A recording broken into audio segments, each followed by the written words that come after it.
يعني في سياق متصل الحقيقة لو حضراتكم تفتكروا وأعتقد أنها لسه ما راحتش عن الأذهان مشهد السيدة المصرية المسنة اللي صفعها أحد المتظاهرين المنتمين لجماعة الإخوان المسلمين أثناء محاكمة الرئيس المعزول محمد مرسي.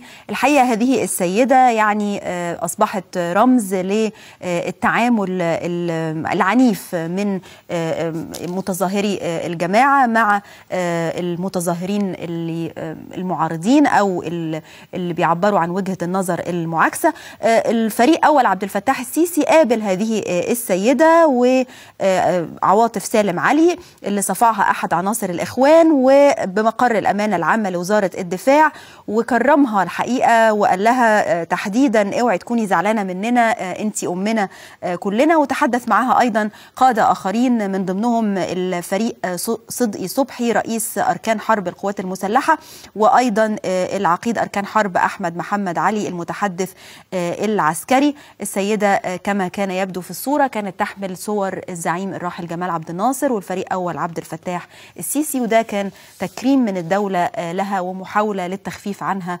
وما أصابها أثناء المحاكمة وما تعرضت له من عنف وإهانة.